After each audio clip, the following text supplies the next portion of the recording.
Hello friends, आप लोग का हमारे चैनल पे स्वागत है। विभाजकता का नियम हम पढ़ चुके हैं। अगला क्वेश्चन किस टाइप का आता है वो हम देखते हैं। तो हमारा फर्स्ट प्रश्न, कोई संख्या है, नंबर है, जिसको 136 से भाग दिया जा रहा है तो शेष 36 प्राप्त हो रहा है।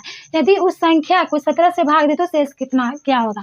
तो हम पढ़े हैं a बराबर बी क्यू प्लस आर, जहाँ पे a भाज्य है, b भाजक है, q भागफल है और r शेष है। ठीक है, तो यहाँ पे देखिए भाजक दिया हुआ है और शेष दिया हुआ है फर्स्ट में, और लास्ट वाला में पूछ रहा है कि 17 से भाग दे तो शेष क्या होगा। तो कोई नंबर है, मान लेते हैं कोई नंबर है जिसको 136 से भाग दिया जा रहा है तो 136 क्यों हो जाएगा, तो शेष कितना बच रहा है 36। ठीक है, ये कोई नंबर प्राप्त हो गया जिसको हम 136 से भाग दिए तो शेषफल 36 प्राप्त हुआ। अब हमें इसी संख्या को 17 से भाग देना है तो शेष क्या प्राप्त होगा। ठीक है, तो इसी संख्या को अगर हम 17 से भाग दे देते हैं तो 17 से 136 में भाग देंगे तो ये तो कट जाएगा, कट गया 8 बार में। अब हमें यहाँ पे कोई शेष नहीं बचा, ये कट गया। तो अब यहाँ पे चेक करना है 36/17, यहाँ यहीं से हमारा आंसर आएगा। ठीक है, तो इसको हम 17 से भाग देंगे तो 17 दूना 34 और शेष बच जाएगा 2, हमारा आंसर आ गया 2। ठीक है, तो इतना हमें नहीं करना है। अगर हमें इस टाइप का प्रश्न आए और डायरेक्ट बनाना हो तो देखेंगे 136 से भाग देने पर शेष 36 प्राप्त हुआ। यदि उसी संख्या को 17 से भाग दे तो इस टाइप का प्रश्न दिया हो तो जो भाजक होता है वह बाद वाले भाजक से पूरी तरह से डिविजिबल होता है। हमें शेष चेक करना है, तो जो शेष प्राप्त हुआ है उसमें हम भाजक, लास्ट में जो भाजक है उससे भाग देंगे, डायरेक्ट हमारा आंसर आ जाएगा। यहाँ पे कुछ नहीं करते, डायरेक्ट हम 36 में 17 से भाग दे देंगे, हमारा आंसर 2 आ जाएगा, कट के शेष। ठीक है, 2 आ जाएगा शेष। ठीक है, तो चलिए इसी टाइप का नेक्स्ट प्रश्न को हम सोल्व करते हैं। देखिए हमारा नेक्स्ट प्रश्न है, यदि किसी संख्या को 60 से भाग दिया जाता है तो शेष 16 प्राप्त होता है। उसी संख्या को अगर 12 से भाग देंगे तो शेष क्या प्राप्त होगा। तो देखिए ये जो भाजक है वो 12 से पूरी तरह डिविजिबल है, 12 × 60, यहाँ से कोई शेष प्राप्त नहीं हो रहा था। हम डायरेक्ट क्या करेंगे 16 में 12 से भाग देंगे। ठीक है, 16 से 12 में भाग देंगे तो हमारा शेष जो आ जाएगा 4 आ जाएगा, 4 हमारा आंसर हो गया। ठीक है, चलिए इसको बना के देखते हैं। इसको कोई नंबर है जो 60 से भाग देने पर शेष 16 प्राप्त हो रहा है। अब हमें इसी संख्या को 12 से भाग देना है, तो अगर 60 क्यू में हम 12 से भाग देंगे तो कोई शेष नहीं आएगा, 0 आ जाएगा। इसको भाग देंगे तो यहाँ से शेष प्राप्त होगा, तो इसको कुछ नहीं करना है। ठीक है, 16 में 12 से भाग दीजिए तो 12 एकम 12 और शेष बच जा रहा है 4, तो इसका आंसर हो जाएगा 4। ठीक है, चलिए इसी टाइप का नेक्स्ट प्रश्न देखते हैं।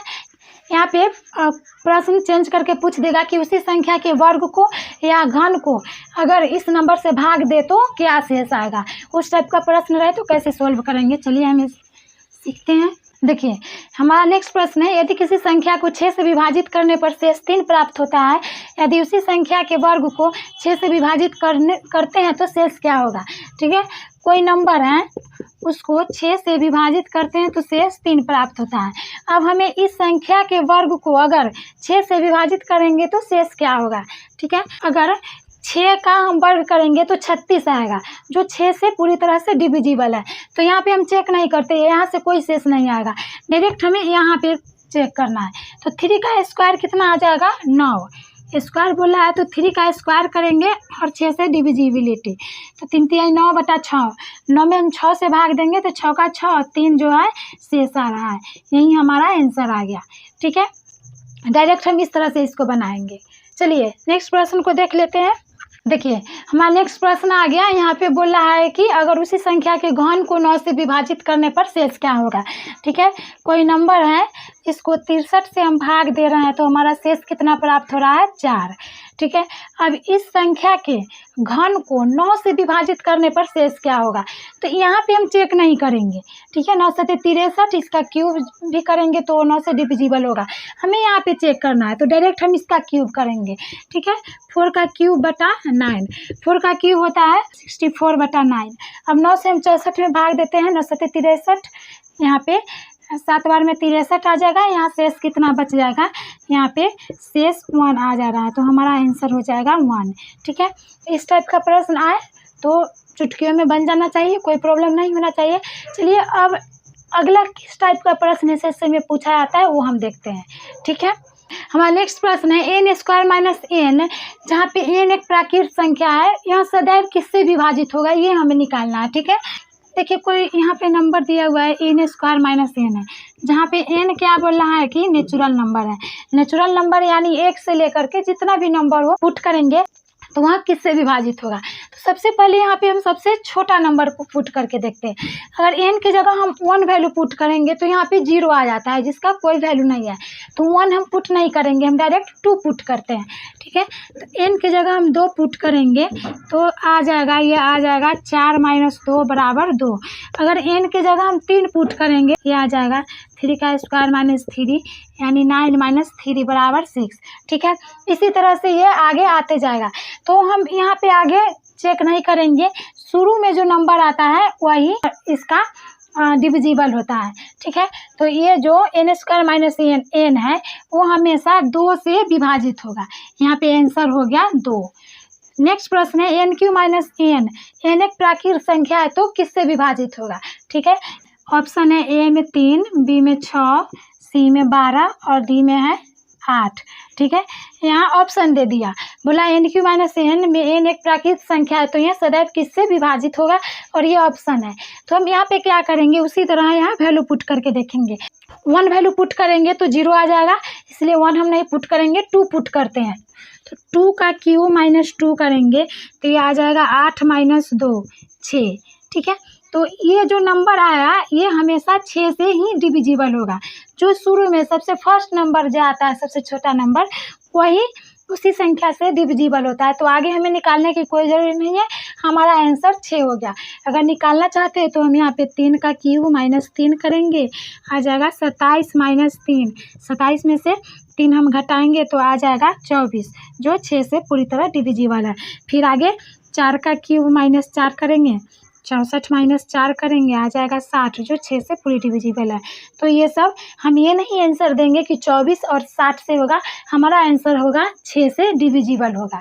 ये सब प्रश्न एसएससी में पूछा गया प्रश्न है। ठीक है, चलिए नेक्स्ट प्रश्न को देख लेते हैं इसी टाइप का। N cube minus n into n minus 2, तो 1 पुट नहीं करेंगे, 1 पुट करेंगे तो यहाँ पे कोई वैल्यू नहीं आएगा, 0 आएगा। तो यहाँ पे हम डायरेक्ट पहले 2 पुट करके देखते हैं। ठीक है, तो 2 का क्यूब माइनस 2 इंटू 2 माइनस 2, अगर 2 भी यहाँ पे पुट किए तो देखिए रिजल्ट जो आएगा 0 आएगा, क्योंकि यहीं 0 आ गया, 0 से मल्टीप्लाई करेंगे 0 आ जाएगा। तो 2 हम पुट नहीं करते हैं। ठीक है, चलिए अब 3 पुट करके देखते हैं। तो 3 का क्यूब माइनस 3 इंटू 3 माइनस 2 करते हैं। ठीक है, ये आ जाएगा 27 माइनस 3 इंटू 1। ठीक है, अब 27 में से 3 घटाएंगे, 24 गुने 1 बराबर 24 आ गया। यहाँ पे कोई भी नंबर अगर पुट करेंगे 3 के बाद 4 5 6 7 8 जो भी नंबर हो, अगर पुट करेंगे तो हमेशा 24 से डिविजिबल होगा ही। ठीक है, तो यहाँ पे आंसर हमारा हो जाएगा 24। इसकी जगह हम कोई और अदर नंबर पुट करके देख लेते हैं।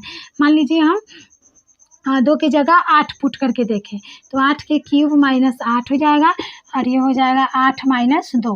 ठीक है, 8 का क्यूब होता है 512, तो 512 माइनस 8 मल्टीप्लाई 8 में से 2 जाएगा 6, 12 में से 8 जाएगा 4, यानी 504 में हम 6 से मल्टीप्लाई करेंगे, आ जाएगा 324, जो यहाँ पे 24 से हमेशा डिविजिबल होगा। ठीक है, तो उम्मीद है समझ में आया होगा। अगर समझ में आ रहा है तो प्लीज़ चैनल को लाइक शेयर और सब्सक्राइब कीजिए, और बेल आइकन को भी प्रेस कर लीजिए, जिससे हम वीडियो डालें तो सबसे पहले आपके पास पहुँचे। और अब हम नेक्स्ट वीडियो में दूसरे टाइप का प्रश्न सोल्व करना सीखेंगे। तब तक वीडियो देखने के लिए थैंक यू।